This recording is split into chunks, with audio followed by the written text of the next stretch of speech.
শীত আসলেই প্রকৃতি যেন নতুন রূপে সাজে। চারদিকে সবুজ শ্যামল এই গাছপালা আর এই সতেজ সবজি জমিতে ভোরের শিশির বিন্দুগুলো পড়ে হিম হিম বাতাসে হালকা ছোঁয়ায় ধুল খায়, অপূর্ব লাগে দেখতে।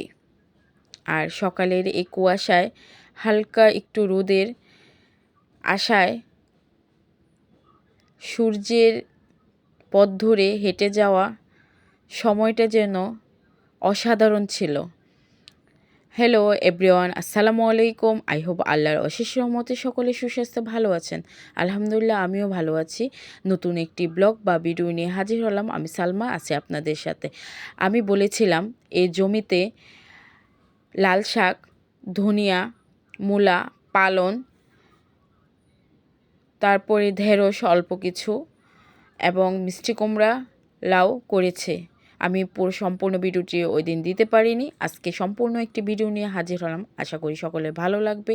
আর ভালো লাগলে অবশ্যই আমাকে একটি লাইক, শেয়ার, কমেন্ট করে সহযোগিতা করবেন। আপনার একটি লাইক, কমেন্ট, শেয়ার আমাকে অনেকটা আগাতে নিয়ে যাবে। আর আমিও চেষ্টা করব আপনাদের এরকম নতুন নতুন গ্রামের ভিডিও নিয়ে হাজির হতে। আশা করি সকলের ভালো লাগবে। এই যে দেখুন কত সুন্দর সবজি লাগিয়েছে, তাও কলা গাছের ফাঁকে ফাঁকে।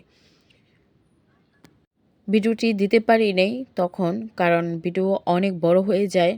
এভাবে একসাথে পুরো জমির ভিডিও দিতে গিয়ে এই যে দেখুন, আমি যে বলেছি আপনি নিজের চোখেই আপনারা দেখুন যে কলা গাছের ফাঁকে ফাঁকে জমিগুলোতে, অল্প জমিগুলো উনি ফাঁকা দেয়নি।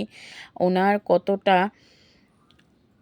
বুদ্ধি এবং কতটা অভিজ্ঞ মানুষ হলে কৃষিকাজে সে এত সুন্দর সবজি চাষ করতে পারে। আমি আসলে খুবই অবাক হয়েছি, আমার খুবই ভালো লেগেছে, তাই আবারও গিয়েছি ভিডিওটি নিয়ে আসার জন্য, আপনাদের সাথে শেয়ার করার জন্য। সম্পূর্ণ জমির ভিডিও এই দেখুন কত সুন্দর।